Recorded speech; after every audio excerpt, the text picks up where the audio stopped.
बिस्मिल्लाहिर्रहमानिर्रहीम जी। तो theory of automata की आज असाइनमेंट नंबर 1 है हमारे पास वर्चुअल यूनिवर्सिटी की। तो इसे सॉल्व करते हैं हम।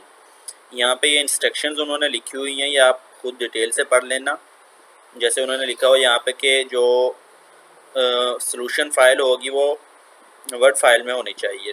तो ये इंस्ट्रक्शन आप खुद ही पढ़ लेना, इनमें टाइम ज़ाया करने की बजाय हम चलते हैं डायरेक्ट अपने असाइनमेंट क्वेश्चन की तरफ।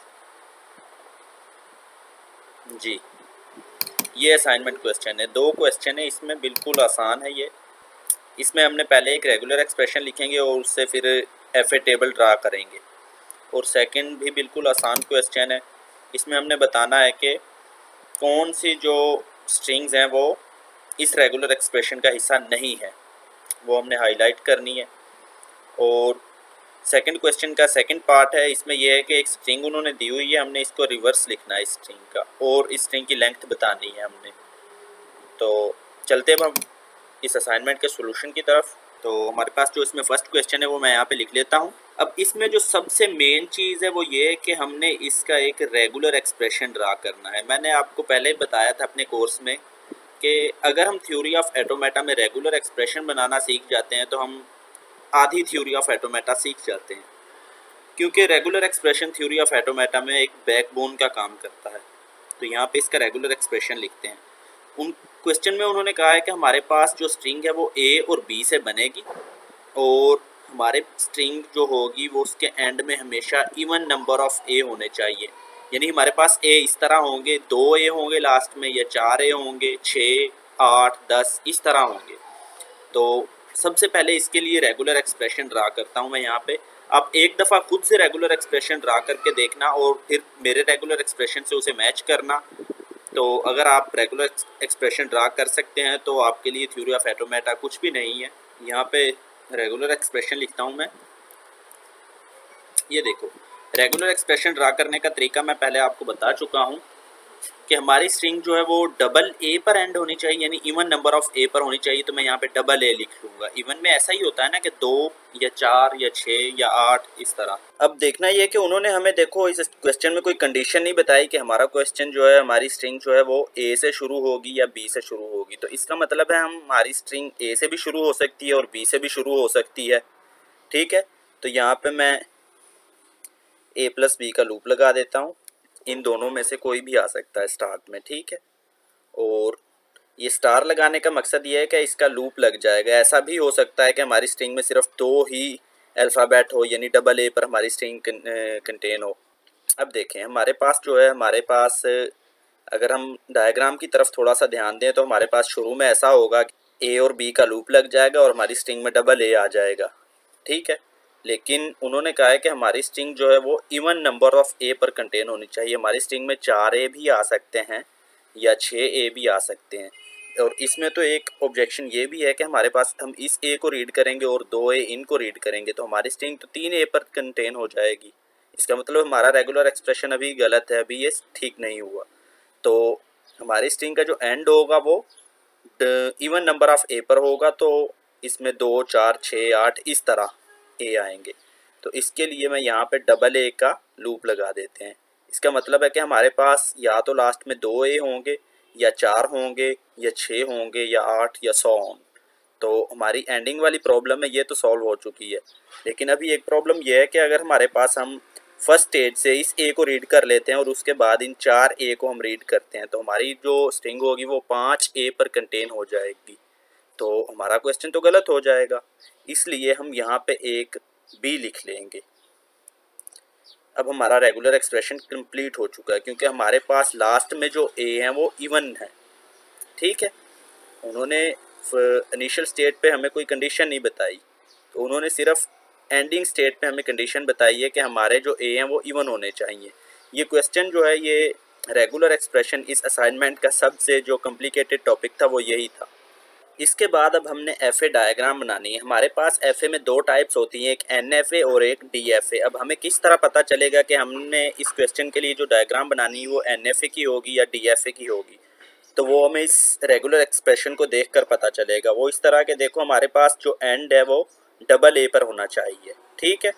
तो DFA में इस तरह होता है कि हमारे पास हर स्टेट से 2 एरोज बनते हैं, A के लिए भी और B के लिए भी।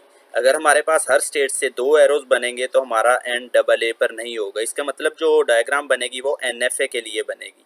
तो यहाँ पे मैं एक डायग्राम बनाता हूँ। सबसे पहले अपनी एक इनिशियल स्टेट बनाएंगे और उसके बाद एक एरो बनाते हैं इनिशियल स्टेट से।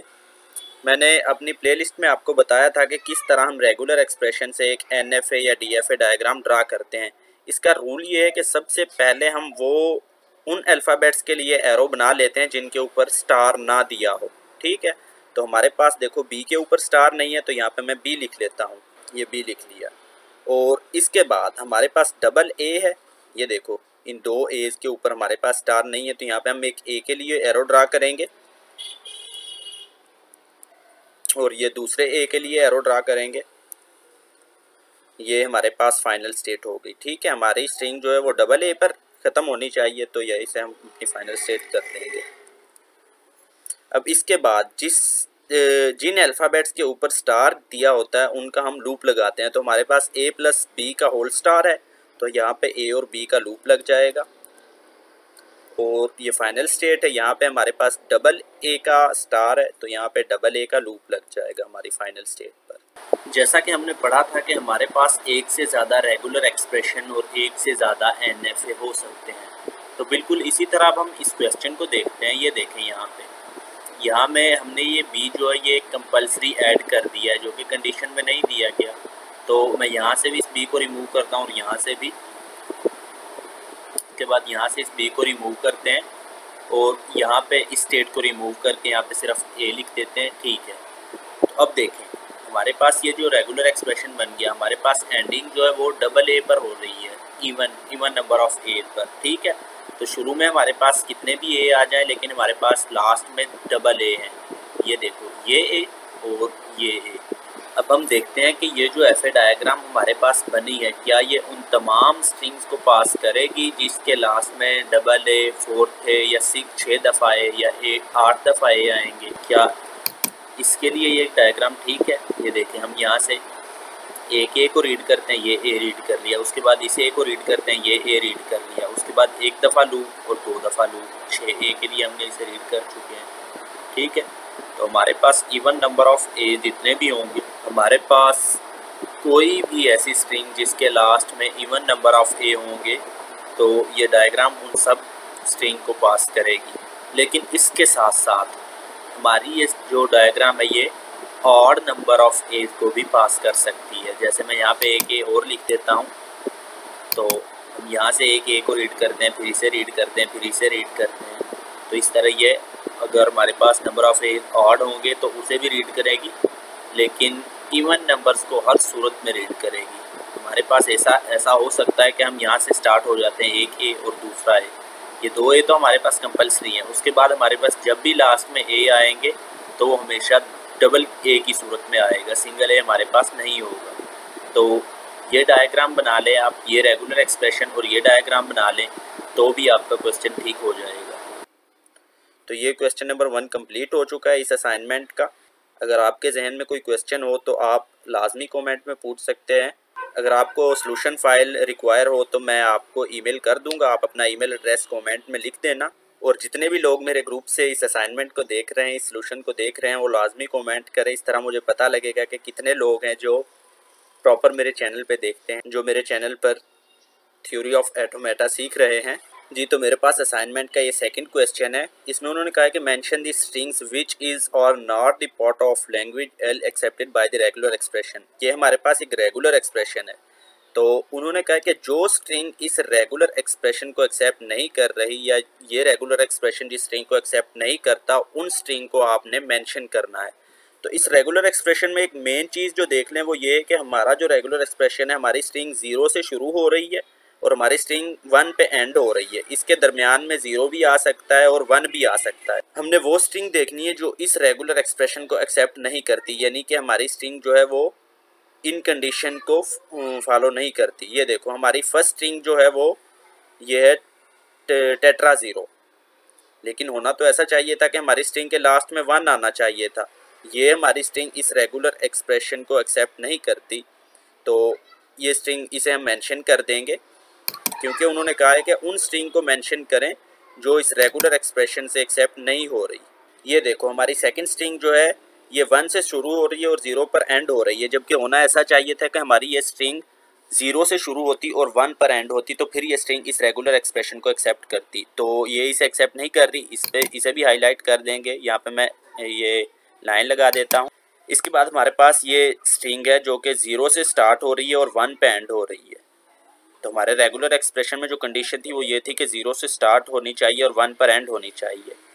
तो ये स्ट्रिंग जो है इस रेगुलर एक्सप्रेशन से एक्सेप्ट हो जाती है, तो इसे हम मार्क नहीं करते। उसके बाद ये अगली स्ट्रिंग हम देखते हैं। हमारे पास जो फोर्थ स्ट्रिंग है ये स्ट्रिंग 0 से स्टार्ट हो रही है और 1 पर एंड हो रही है, तो ये भी इस कंडीशन को फॉलो कर रही है, इसे भी छोड़ देते हैं।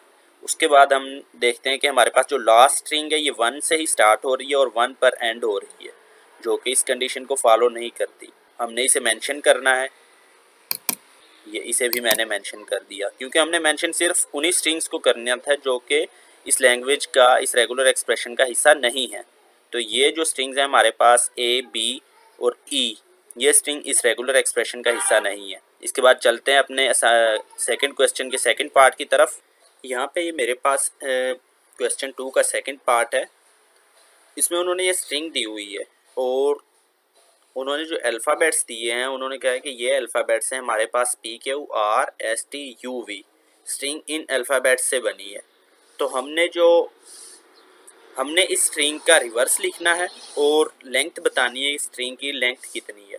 यहाँ पे मैं स्ट्रिंग लिखता हूँ। सबसे पहले ये स्ट्रिंग मैंने यहाँ पे लिख ली। अब इसका रिवर्स हम लिखेंगे तो आपके जहन में आएगा कि इस टी को उठा के यहाँ से यहाँ पे रख देंगे, एस को इस वी की जगह पर और पी को क्यू की जगह पर, और ये इधर से इधर आ जाएंगे। क्या ख्याल है? बिल्कुल सही ख्याल है आपका, लेकिन हमने देखना ये है कि हमारे पास पी और क्यू सिंगल मेंबर है इस सेट में, ठीक है।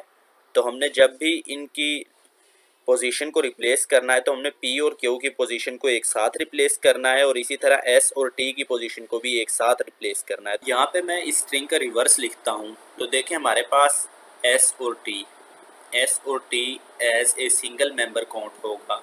सपोज करें कि हमारे पास ये एक सेट है और ये सारे इसमें इसके सेट के एलिमेंट्स हैं। तो हमारे पास एक एलिमेंट पी क्यू है, दूसरा आर है, तीसरा एस टी है और चौथा यू वी है। तो हमारे पास एस टी एक सिंगल एलिमेंट काउंट होगा, तो सबसे पहले यहाँ पे एस टी लिखेंगे, उसके बाद पी क्यू अपनी जगह पर ही रहेगा और यू वी इधर आ जाएगा। तो यहाँ पे रिवर्स ऑफ स्ट्रिंग यहाँ पे मैं लिख देता हूँ ये। तो अब देखो हमारे पास स्ट्रिंग के मेंबर्स की तादाद कितनी है। तो हमारे पास ये देखो 1 2 3, ये हमारे पास एज एस टी हमारे पास as a single element count होगा, पी क्यू भी एक एलिमेंट काउंट होगा और यू वी भी। तो हमारे पास लेंथ ऑफ स्ट्रिंग आ जाएगा 3। तो अगर आपको इस असाइनमेंट से रिलेटेड किसी भी किस्म का कोई क्वेश्चन हो तो आप कमेंट में पूछ सकते हैं। अगर आपको सोल्यूशन फाइल रिक्वायर हो तो आप कमेंट में अपना ईमेल एड्रेस लिख दें, मैं सोल्यूशन फाइल आपको सेंड कर दूंगा।